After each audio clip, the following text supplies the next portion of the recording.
Like it's like your CEO noticed something and they called it out in Slack. And then you can go, hey, let's walk this back along the customer journey. And then you get the different people responsible for those parts of the journey involved. And you just say, how do we get here? Because it's rarely just a problem with customer support. It's support noticed it. And then you work backwards and you go, okay, how did this end up being such a big thing? This is Epochal Growth, a growth support podcast. And I'm your host, Sarah Caminiti. Hi, everybody. I am recording this in Cambridge, England, which is crazy. I flew in yesterday and I went on my first hunting experience. Thank you, Sarah Hatter, for the recommendation and the food recommendations and the everything recommendations. I would have been wandering aimlessly without you. Today's episode is with the lovely Ben McCormack. Ben is a fractional executive with Boldr right now. He's got a pretty cool career history. I met Ben because I was assigned as his talk editor when he was giving a talk at the Support Driven Expo in May, and it went off without a hitch. He didn't really need my help at all, but I'm so glad that I was paired with him because I got to meet him. I wouldn't have met him otherwise. Ben has turned into someone that I consider a friend and one of the loveliest human beings, just the best heart and purpose. And I'm just so pumped for this episode. When he started talking about his support-driven speech, he was explaining everything about journey mapping, and I knew nothing about journey mapping. I don't even know if I had heard the term journey mapping before, which I'm a little embarrassed to say, but bear with me here. So he was explaining customer journey mapping, and the root of it was just asking the question why over and over again to find what the actual cause of concern was when this customer experienced its actual hiccup. And that's usually not when they reach out to support. And I found so many parallels with a lot of the trend analysis work that I was doing and wanted to know as much as humanly possible. And he was kind enough to agree to give me more of his time since I ended up taking up most of the talk editor time, just asking him questions about what he was doing. And he shares some great insights, some really cool tips, and explains the importance of understanding your customer long before we usually spend time understanding our customer and what that does to bring a company together. So thank you, Ben McCormack, for spending more time with me and sharing this with the Epochal Growth community.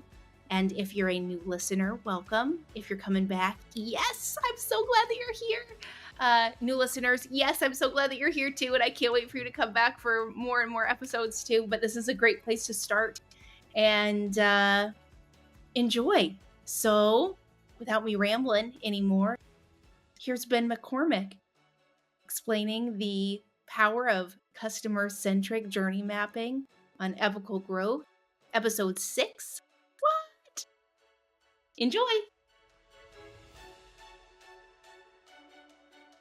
Well, hello, I'm Ben McCormack. I've got over a decade of experience building high-performing customer support teams at SaaS companies like Trello and FullStory. I've also been the director of member experience at Saltbox. I'm currently a consultant. I work as a fractional executive for Boldr. I do customer experience consulting for them. Boldr is a global business process outsourcer. And I was a self-taught software developer. I have a degree in philosophy, and I got my MBA recently at Georgia Tech. So that's me. Awesome. Ben, I'm so excited to have you here.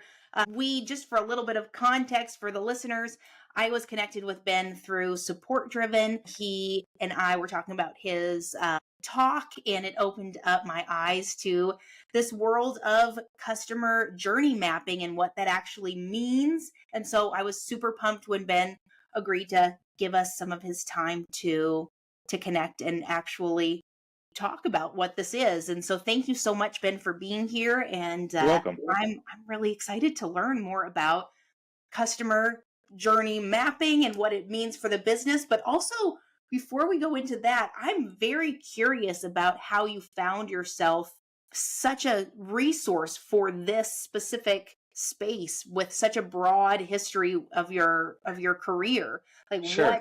what brought you to this, to customer journey mapping? Well, it's funny. I think, I got into the customer experience world, which we'll say is like the very broad category of people who do work in support, success, customer experience management, that whole thing. I got in there via customer support, like a lot of people do. My first job in support was I was a support engineer at Fog Creek Software. That was the company that Trello spun out of. And I think, like a lot of tech companies, support starts with somebody saying, there's an inbox. Can we get somebody to do those emails? Because the product team is, and the founders are exhausted and tired. and they want you to focus on higher leverage tasks. That's what their board is telling them. And so that is often the starting point for building teams. And that's how I kind of got into it. Was I was hired as part of a team where that was kind of the goal. And so because this organization, Fog Creek Software, was heavy in engineering, we had a heavy engineering approach to support. So depending on where you are, your support team is going to probably take on the culture a bit of the founders. But in any case, there's a question of like, where does support live? If you ask about journey mapping and who would own journey mapping, that is probably under marketing, big marketing, not marketing tactics necessarily in terms of like, your marketing campaigns and your content marketing and that sort of thing. But in terms of just like big, like how do you devise your strategy, your go-to-market strategy? So that can include things like product and product marketing. But when you talk about the customer journey, really everybody is part of it. Everybody in the business is part of it and engages with the customer. But frequently, especially at smaller companies, you don't have it as a discipline. The discipline that would own something like journey mapping would be customer experience management. It would be like a program that you could potentially have, which would own journey mapping. If you had a chief customer officer, they're going to own the customer journey. But it's going to be, the important thing is it's separate from the support inbox. If you were running a call center, it's separate from the call center. It's separate from your customer success account management functions. It's separate from all of those things. It's this thing that kind of sits on top of the entire business. So it's a fair question to ask anybody. Well, how would you come to discover journey mapping? And so for me, it started with when I was running the support team at Full Story. You start by, you just take care of the inbox, and then you hire a high performing team to take care of the inbox. But at some point, taking care of the inbox is more than just, very quickly, it's more than just answering the questions. You have to escalate things to engineering. You have to have processes to escalate things to engineering. You have to have ways to give product needs and feedback to the product team. But then you start finding things that are maybe outside the scope of the usual teams you work with. And so in our case, it was, we had gotten pretty good at escalating bugs to the product and engineering teams. And that feedback loop was pretty tight. But if anything came in for sales, it was like, how do we bring this up? I mean, and they had the sales had their own team. They had their own goals, their own processes, their own ways of working with support. And most of the time when we were dealing with support questions, they were from customers. They weren't from prospects. But occasionally somebody would be trialing the software. They hadn't signed up yet, or they're just curious and their question ends up in the support inbox despite all the attempts on the website to guide them towards a salesperson. And so you end up getting involved. And there's an experience element to those interactions that spans beyond the journey where somebody is a customer and goes back to when they're not even yet a customer. So we started with having at Full Story, we had, what did we call them? We used to call our customer experience team hugging. And so we had these meetings that we called smugging, which was sales, marketing, and hugging. Yeah, it's ridiculous. But it was like a cross-functional team. And this is a pretty well understood like company evolution paradigm. Is you go from all the teams kind of share responsibility, but nobody really owns it. Then you have a cross-functional team that doesn't have the right level of power and authority to get stuff done. And then you give an actual program to it. So we had a cross-functional team that was asking the right questions, but didn't have the bandwidth or leverage or resources to make the changes they needed. So I started leading I handed over the management of the support team to the person who had been kind of like my number two there, Kaylee. She's still running the team today. She's doing a phenomenal job. So I handed the team over to her and started leading a customer experience management program. And it was awesome. And I was super excited to get into the work. But this was February of 2020. And if you'll remember, there's a global pandemic started and that upended everything. And so the company did layoffs and that position was eliminated. And so but I got a taste of it. Like I got a taste of it then, this idea of this world of like, oh, journey maps are a thing. Yeah. Yeah. And what a cool evolution of understanding the impact of connection and how everything does have a role in the product development, the actual business operating effectively. You have to eliminate those gray areas and define where everything lives within that customer journey and how they can work together to make it be the best that it can be. That's right. And I think, I remember when I first approached journey mapping, I felt embarrassed or I felt a lot of imposter syndrome because it was like, people are looking at me to be an expert on customer experience, and I had never done journey mapping before. And everybody has never done journey mapping before. Right. Like you always have to have a starting point. And so, you Google and you see like people like this is a journey map and then this is a journey map, and you can get pretty intimidated pretty quickly. I mean, you can, and large companies do. Like if you're like a company like Delta Airlines, you don't have this resource internally. You were going to go hire a consulting firm and spend hundreds of thousands of dollars. And part of the output of that hundreds of thousands of dollars is going to be a very complex journey map, lots of sticky notes on the wall, people understanding things. And the reason you need somebody from the outside when you're an organization of that scale is you often can't see. Your teams can't get far enough away. So that consultant's perspective can really help. But when you're small, especially when you're a startup, you're not hiring consultants. We actually look at a couple consulting firms to come in and help us understand our customer journey. Ended up not moving forward with the effort, but it was an interesting process just to go, what would somebody sell us if they, if we were, trying to get help with this? And you do get a lot of journeys. But the thing is it can be intimidating no matter where you're starting to go, I don't even know where to start. And so I think one of our exercises was just make it. And so I had a team member who worked in product marketing, and she had a background in support and like, she was really a phenomenal team member. And so she's like, we're just going to do it. And she was on our cross-functional team. And so it was like, she named the journey stages and just jumped in and just started saying, this is what the customer does. This is what the customer does. But even then, the challenge, you can print it out on a piece of paper or open up an Excel spreadsheet or Google Sheet or whatever and just be like, these are the stages, these are the different actions. And there's some basic things you can do. But it gets overwhelming very, very quickly because you think of all the different ways that people can become aware of your product or service, all the different things that happen in the sales process, all the things that go into the legal contract. And you're just like, well, where do I start? People are asking about a journey map and I don't even know how much time to put into that. And I got there as well. And that's where and you had mentioned my talk earlier, I had this insight. This would have been about 3 or 4 years ago, where I was like, just knowing the journey stages and being able to take a problem and work backwards along the journey stages is incredibly powerful. And so that gets us into you have to have journey stages. Right. But the shortcut with the walking it back is you don't have to have everything mapped out. I mean, if you do, like if you already have everything mapped out and you can go and you can kind of point and go, all right, this spot on the customer journey, this happened, great, go for it. But if you don't have that, you can at least work backwards, and you can start with a standard list of journey stages and then go, okay, we had a problem. We had something that was broken, and that usually people are talking about, like it's like your CEO noticed something and they called it out in Slack. And then you can go, hey, let's walk this back along the customer journey. And then you get the different people responsible for those parts of the journey involved. And you just say, how do we get here? Because it's rarely just a problem with customer support. It's support noticed it. And then you work backwards and you go, okay, how did this end up being such a big thing?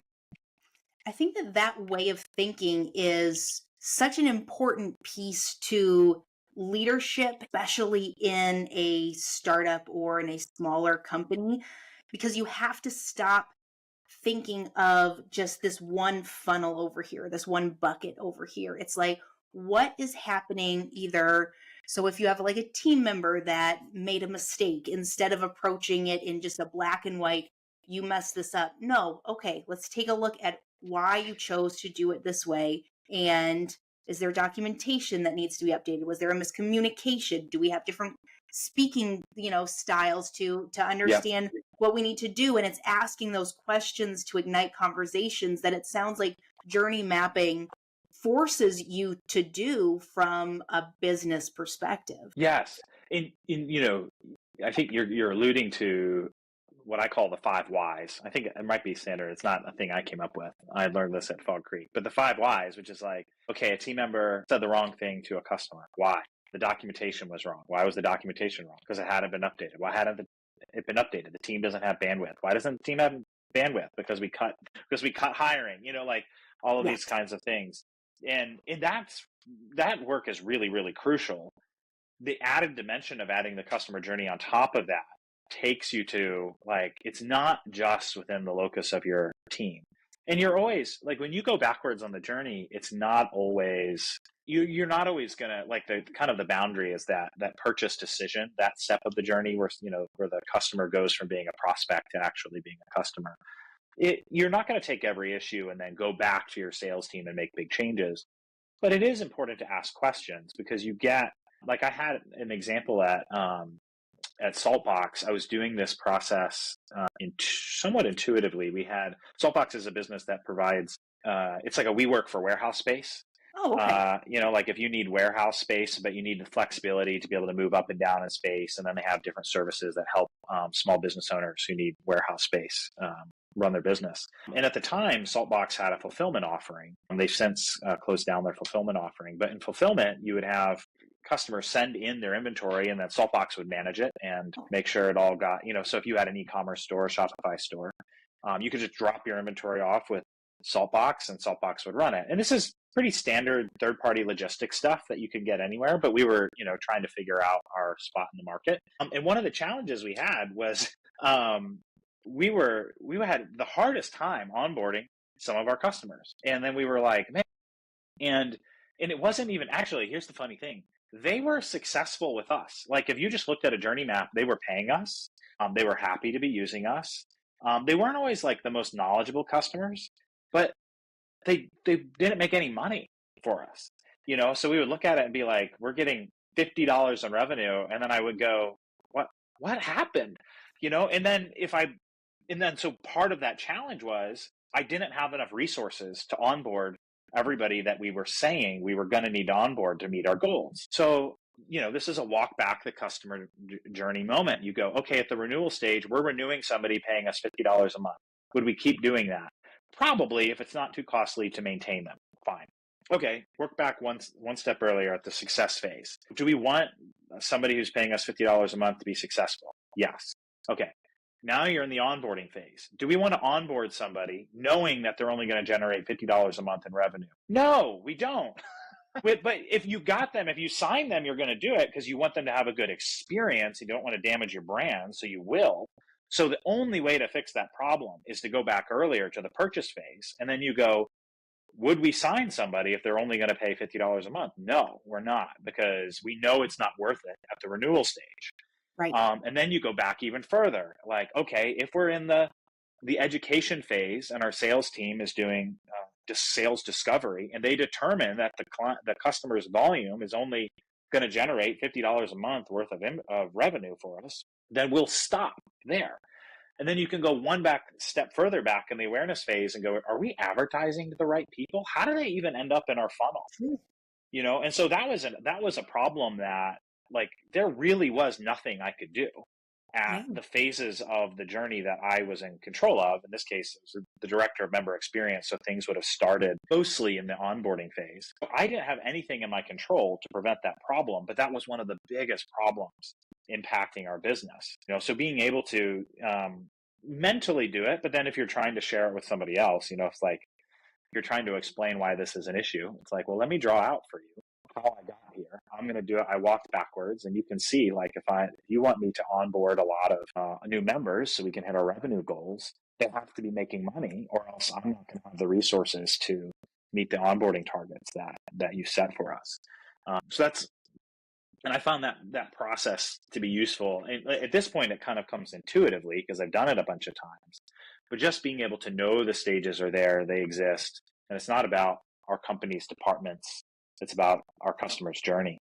Right. No, I think that touches on such a great headspace to be in when you are trying to present problems or solutions or ideas or things that you're flagging, like when you're trend tracking, like what is the actual root of all of this, and you just keep going back to see what that impact is, and getting to that phase of, wait a second, are we advertising to the right people?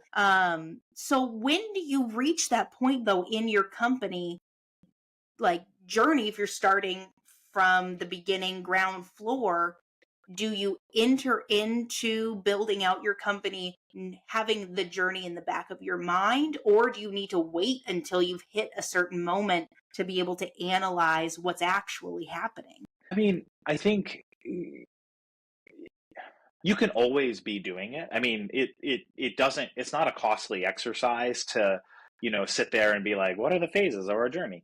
But it probably is helpful to have at least product market fit for your product. I mean, if you don't have, but even then, if you don't have product market fit, identifying the journey stages can be helpful so that you avoid spinning your wheels. That was, like, if you don't have product market fit, then that means you're going to probably pour a lot of money into trying to bring in customers, and then they don't ever get to, it doesn't ever become profitable. But, even when you're just starting and you're kind of looking for that problem solution fit, like, does this even exist? Do you need the journey stages there? No. Do you need to be aware of them? Yes. Like, you should know at least what they are. But when the business is, like, you found product market fit, you're definitely growing. You start seeing, like, oh, we raised that seed round and now we're raising a Series A and we're starting to fill in key functions. That's a good time to just say, what are the names of the different stages of our journey?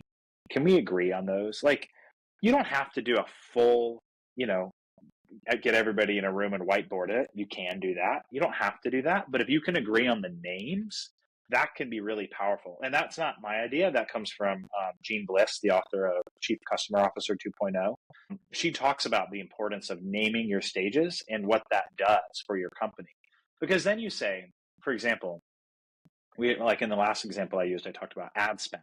You could just say, somebody go to marketing and tell them to stop buying ads targeting, low budget customers. You could say that. But it's much more powerful and much more integrated to say, we are targeting customers in the awareness stage, not the marketing stage. Mm-hmm. We're targeting people in the awareness stage, or whatever your company calls that. Mm-hmm. And then you use that common language, and then you make the jump to your internal teams. Because when you do that, it gives your team members a way to align around the customer's journey and not around your departments. So, like, the classic example is customer support. You assume that customer support questions happen during the success phase, but that's not necessarily true.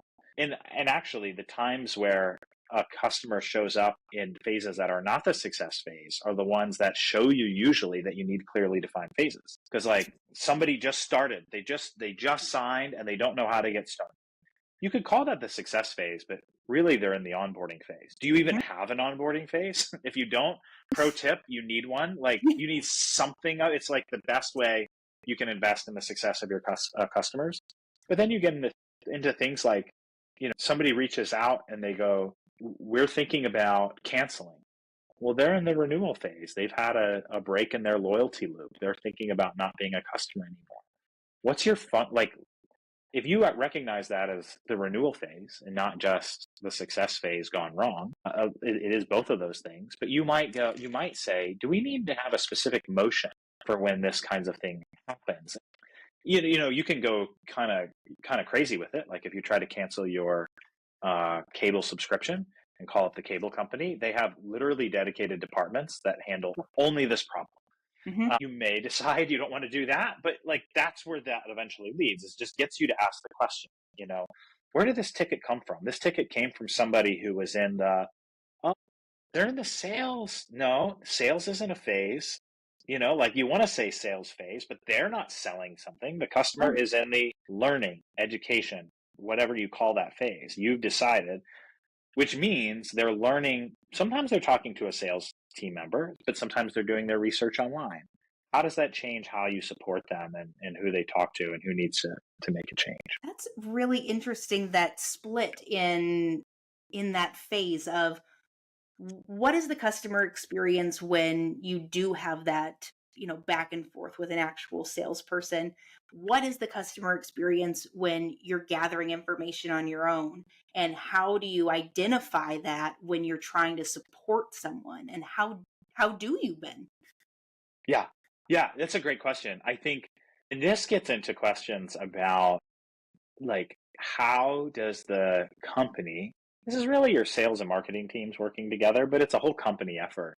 How do you define your go-to-market strategy such that when you get into the sales phase, and anybody selling enterprise software has to actively think about this. If you're selling like we'll call it on-demand software or software you put in your credit card, like all of the learning happens online. Like you're not talking to a seller. This is where you get like the pricing page with all the different configurations and the checkboxes, then, like compare us to competitors and all of this.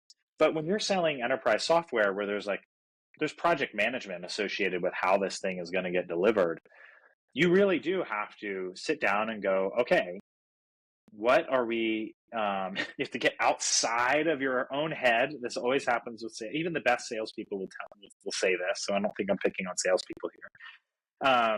But you have to get outside of your own perspective and how great your product is. And you have to meet the customer where they're at. Like I work for Boldr. Boldr builds high performing global teams. Do people who come to work with an outsourcer, do they know what they need?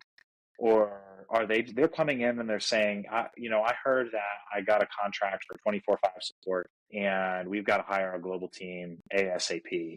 Can you help? They don't know everything that is great about what you offer. So you have to start by asking questions. And this is your discovery call. Mm-hmm. And so you're asking, well, how important is this to you? What are your other goals? What are your other needs? And so you're trying during that stage, you're not like really the sales team is trying to find that ideal customer that is going to fit with what the company offers. And so when you have companies that offer premium brands, Boldr consider ourselves a premium brand in the BPO space. When you offer a premium brand, you usually have to do some kind of education about why would you choose me? Why would you choose us? And that's a process. Like that's not going to just happen automatically. You're not just going to be like, here's all our stuff. Don't you like us? It's like that doesn't. Don't you like us? Yes, we're great. Everybody likes us. No, you have to say like, this is where really good sales processes come in. And if you work in a support or a success or customer experience side of the business, you're trusting that your sales leaders and your marketing leaders are working on this messaging such that when they get in front of customers, they're doing good discovery, they're asking the right questions, they're understanding the needs, so that when they propose whatever your business is as a solution, they can say, I heard you say X, and that's why we do Y to meet that particular need.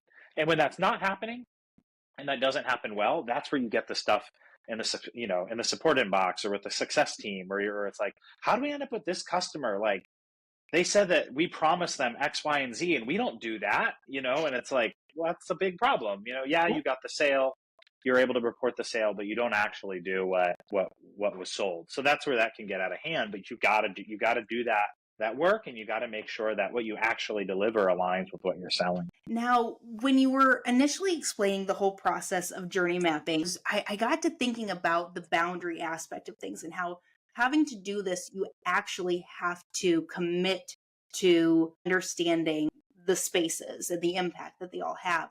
When you first started doing this journey mapping and this way of thinking, what kind of a change did you see within the company of just understanding everyone's piece of the puzzle? Ooh, that's a good question. I don't know. I don't know that I ever got, we saw it never, I'm thinking of Full Story as an example.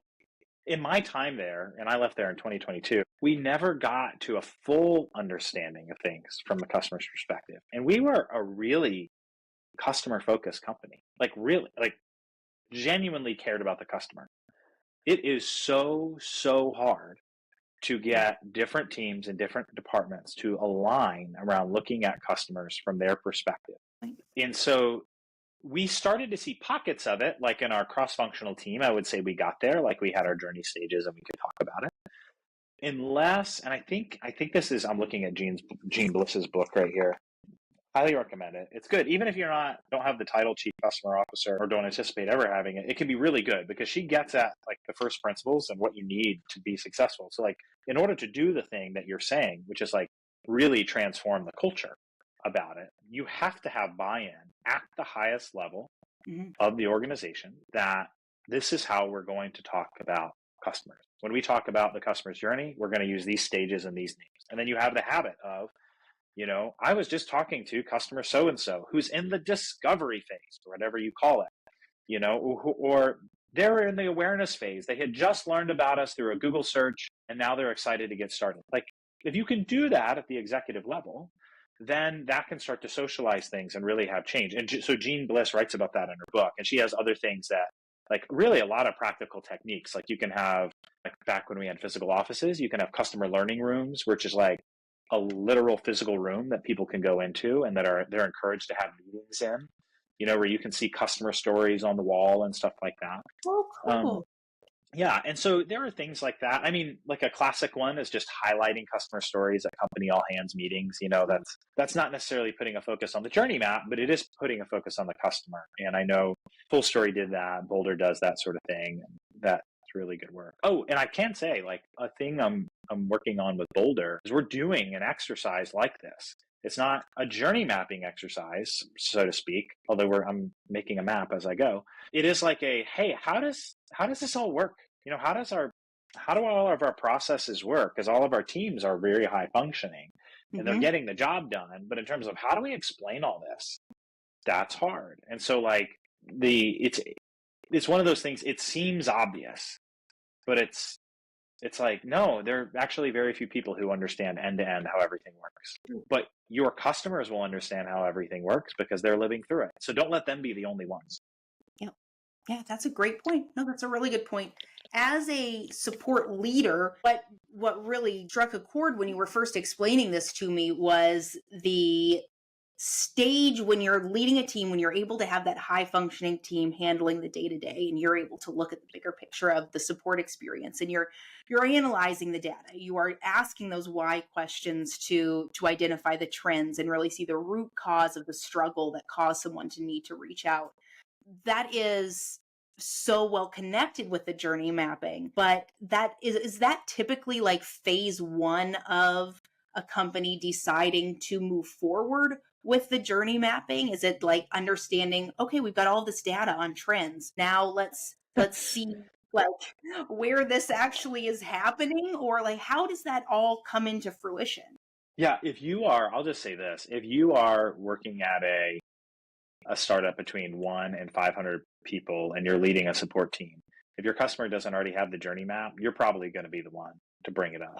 Your marketing team might, or your product team might, and actually good product teams will. I mean, and they'll always have some aspect of a journey. And so I don't want to say that like it's never going to exist, but your team probably is already going to have it. And if it doesn't, there's not a reason you can't be the one to bring it up.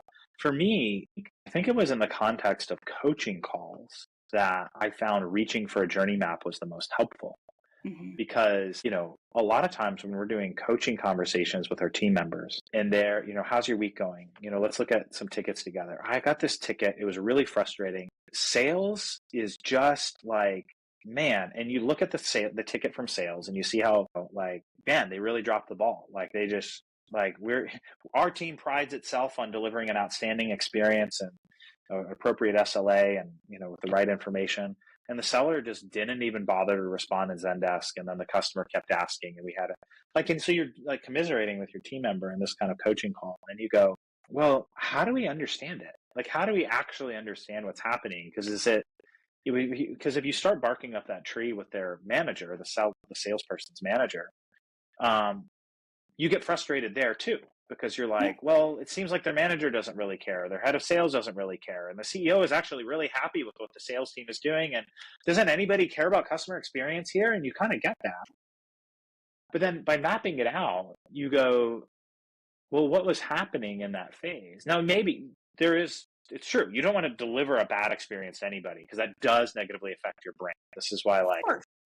like the spam emails from your SDRs are like, there's a cost to that, like Yeah. it seems like it's generating revenue, but there's a brand cost to that. But you go back earlier in the journey and you go, well, this customer or this prospect, come to think of it, I don't know that they ever would have become a customer. Like they're working for a 2-person startup and they're frustrated that our salesperson didn't get back to them. And we have a $20,000 minimum making these things up. But like, there's some reason that they didn't get back to them.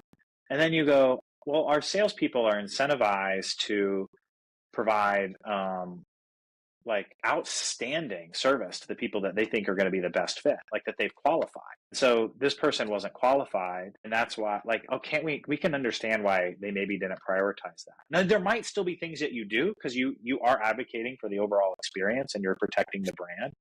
But that kind of sets up your coach. Like that helped me in coaching conversations be like, they're not as bad as you think.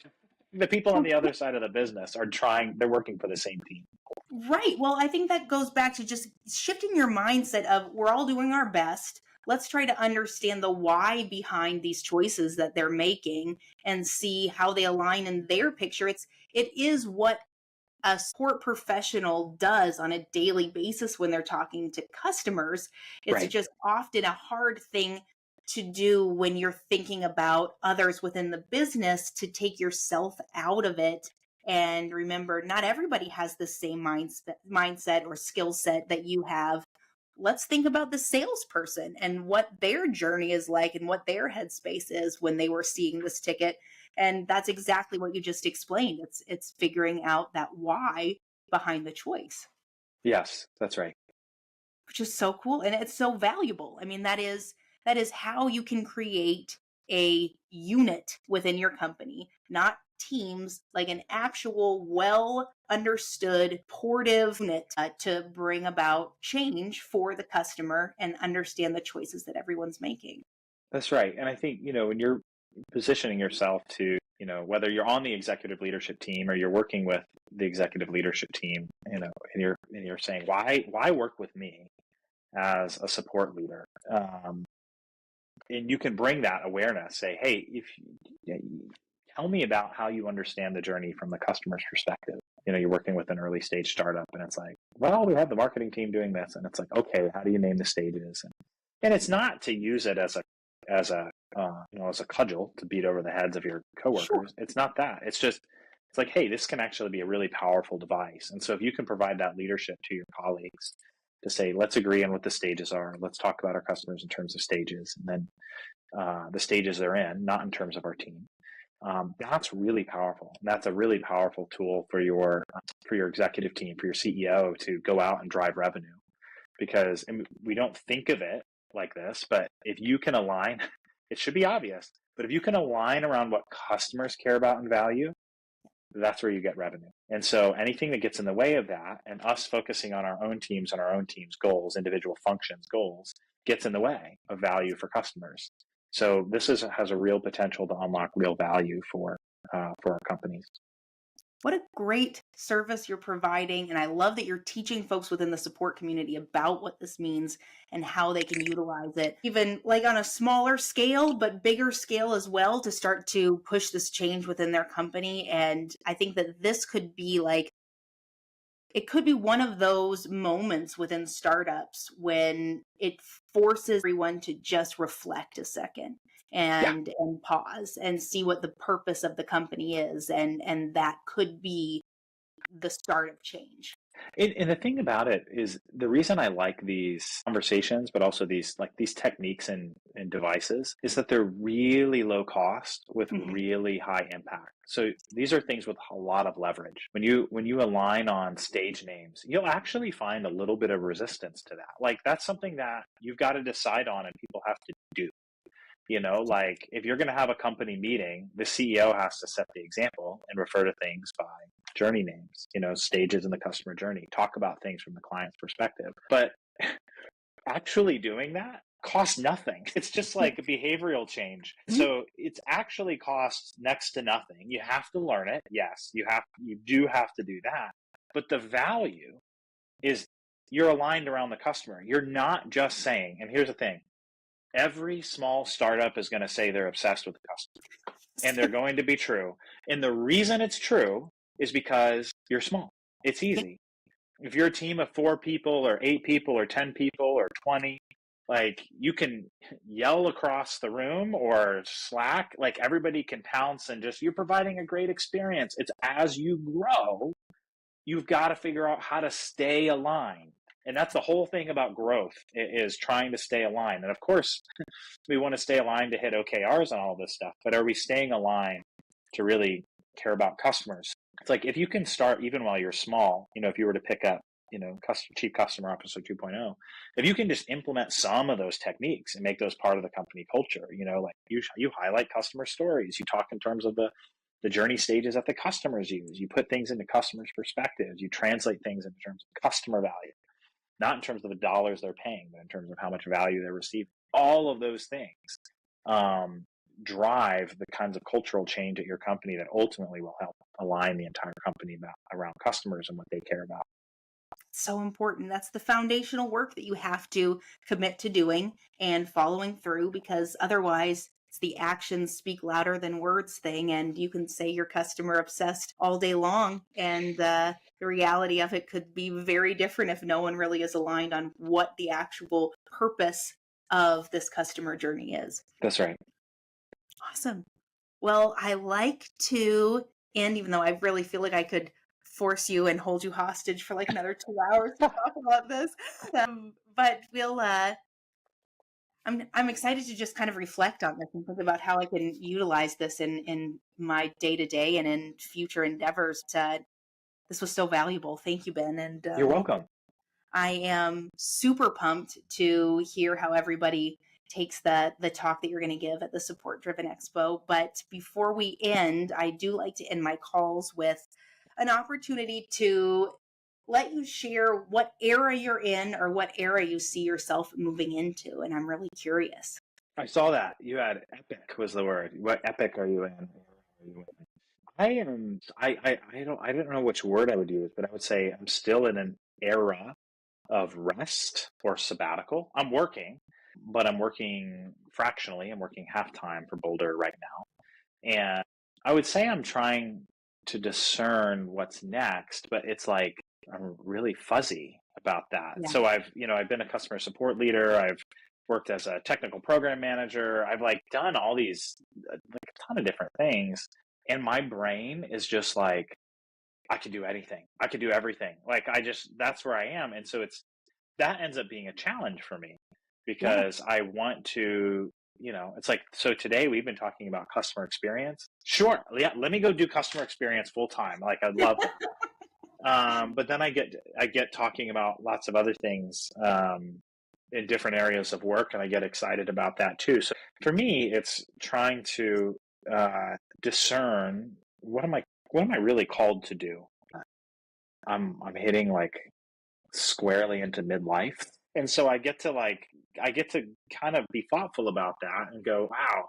And it almost feels like starting over, but with a whole life experience behind me to kind of inform the direction I'm going. So I'm excited about that. My wife is starting her first full-time job ever in the fall, and so exciting. I'm very excited for her. She's going to be an assistant teacher at my son's school, and we've got 3 kids. So this is my middle child at a school that he's at.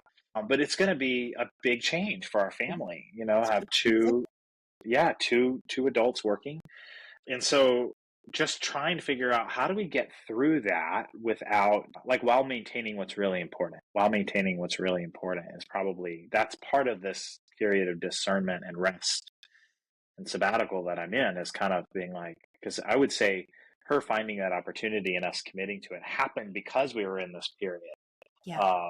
of rest. It was like, because before it was always Ben's career, Ben's career, Ben's career. And then now it's kind of like, wait a second, maybe it's good if we're both working. Yeah, an assistant teacher at this school isn't going to make as much income, but what are the other benefits that has to our family? And how does being more balanced, how is that helpful for our family?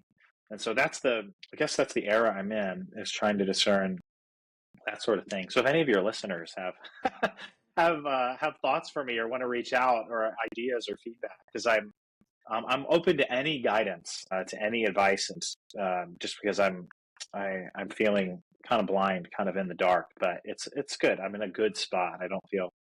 Sometimes I feel a little anxiety in my chest, but that's It's kind an of unknown. yeah. You're going into a very unknown territory, but it sounds like such an exciting time for your family because you're able to do so thoughtfully, and you are approaching this as a, how can we do this to make our family as a unit? I mean, it's a lot of the same work that you're doing with the journey mapping. You're thinking about the impact and everything's role in the whole bigger picture of your family and succeeding and being happy and fulfilled, and you're allowing yourself to do that. That's awesome. That's huge. And of course it feels overwhelming because you have so many skills at your disposal, but you're entering into this new space of, you're able to be, yeah, it's a fresh start maybe, but it's a confident fresh start.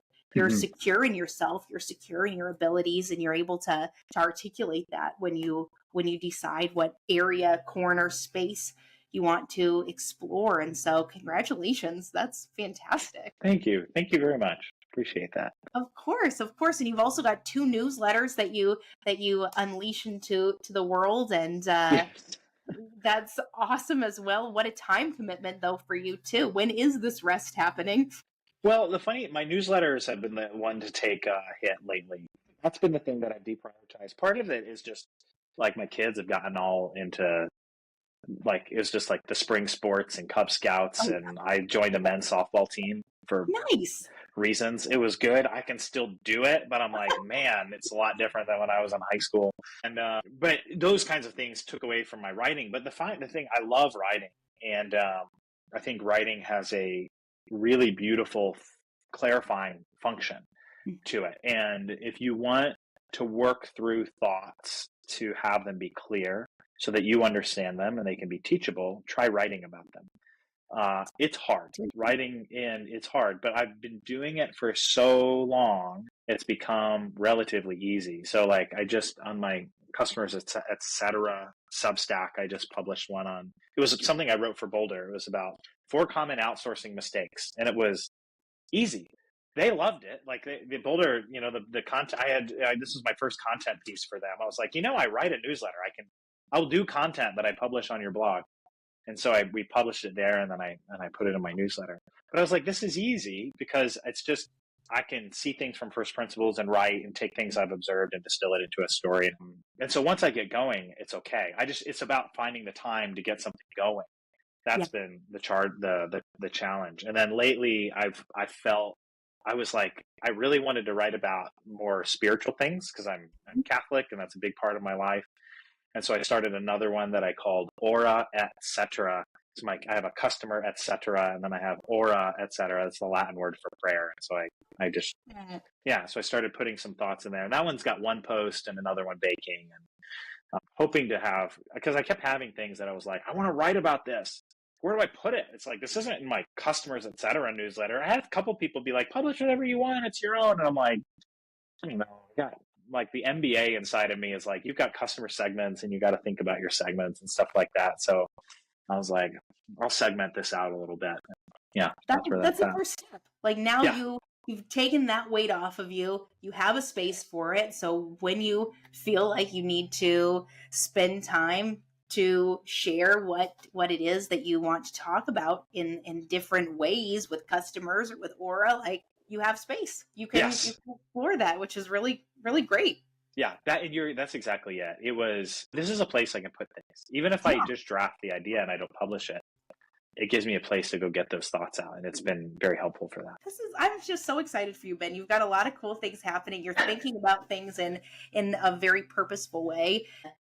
And when you do that, I've often found you set yourself up for what you're supposed to do. And I know that while I'm sure it feels very gray right now, the future is going to be clear when it's supposed to be clear. Yeah, and your family is going to be so pumped to be in this new phase. I'm sure there'll be a little bit of growing pains, but the fact that your wife's going to enter into this new part of her journey with one of your children is beautiful. Like, that's so special. Yeah, so excited for her. Awesome. Well, I'm going to let you go. Enjoy the rest of your day. Thank you so much for your time. And you're very welcome. I hope that we can continue this conversation in any form that it finds Absolutely. Down the road. I'm excited to see where you go. Thanks for having me on, Sarah. I really appreciate it. Thank you. Have a great day, Ben. All right, you too. Bye. Bye-bye.